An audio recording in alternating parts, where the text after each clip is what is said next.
naye manze moko système nanga zo memela biso lelo komi lobi komi lobi kuna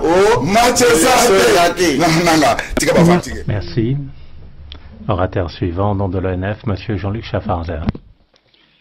Monsieur le Commissaire, chers collègues, nos résolutions soulignent à raison le bilan humanitaire du conflit en RDC. Toutefois, je crains qu'elle ne se trompe sur les causes de cette situation qui dure depuis 1998 et qui a déjà tué entre 6 et 8 millions de personnes dans l'ensemble de l'Afrique des Grands Lacs. Qui, en effet, a préparé en Ouganda l'opération dite des rebelles? Pas Joseph Kabila, ni même Laurent-Désiré Kabila qu'on est allé chercher, les puissances occidentales. Qui est responsable de l'exécution de Laurent-Désiré Kabila? Pas Joseph Kabila, les puissances occidentales. Qui maintient le désordre pour pouvoir piller les ressources du pays? Pas Joseph Kabila, les puissances occidentales. Qui laisse Paul Kagame occuper l'est du pays pour exporter les minerais volés en RDC au Rwanda? Pas Joseph Kabila, les puissances occidentales. Qui propose de rajouter de la déstabilisation derrière le formalisme démocratique? Toujours les puissances occidentales, pas Joseph Kabila.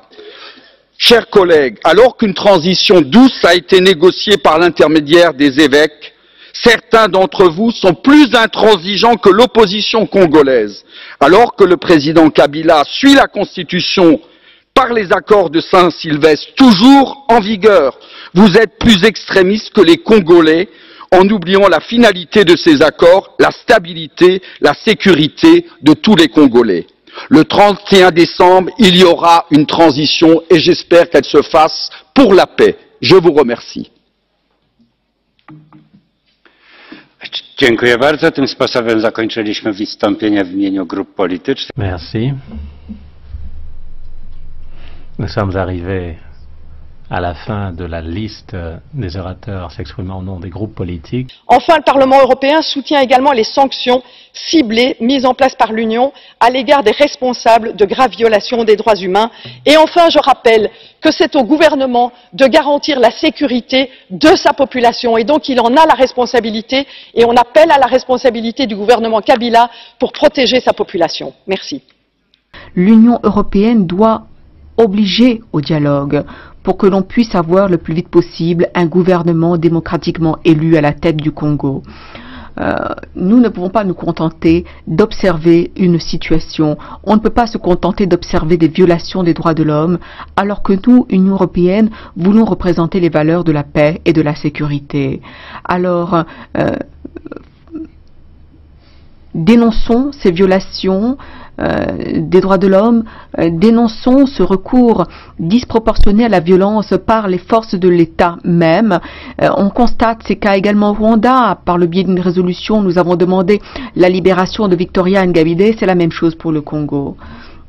Il faut également que la mission des Nations Unies soit stabilisée de manière à ce qu'elle puisse véritablement exercer son mandat et de manière à ce que l'aide humanitaire puisse arriver partout. Enfin, il faut enquêter jusqu'au bout sur ces crimes, il faut identifier les responsables et il faut parvenir à avoir un gouvernement véritablement démocratique à la tête du pays.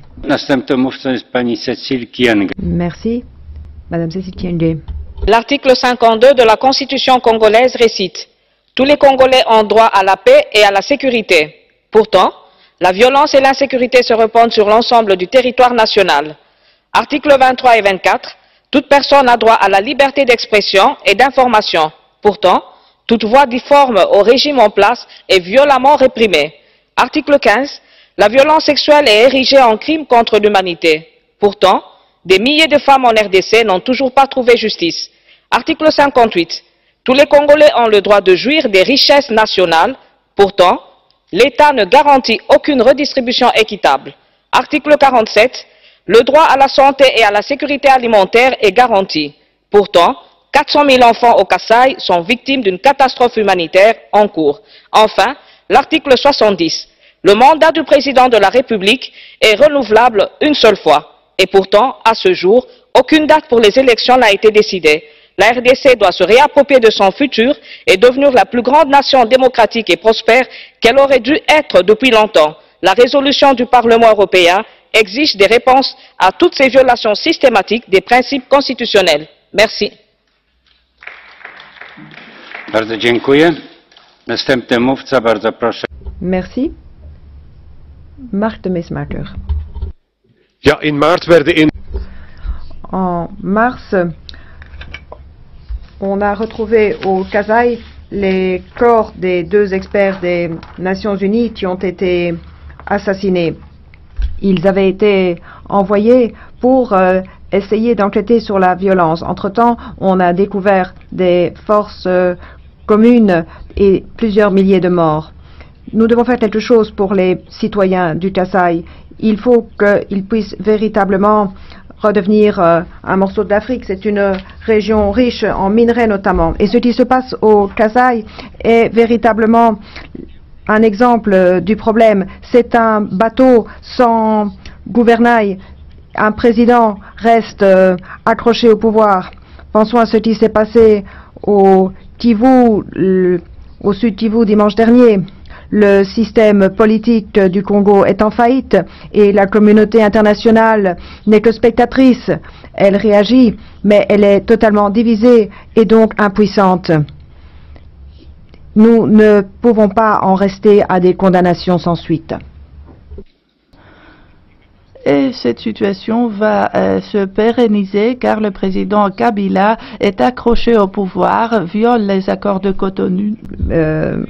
Cette crise a un nom et un prénom précis, Joseph Kabila, et il viole la Constitution en renvoyant les élections avec l'aide de son entourage. Il veut s'accrocher au pouvoir et continuer à exploiter les immenses ressources d'un pays à la fois très riche et très pauvre. L'accord du 31 décembre 2016 doit être mis en œuvre.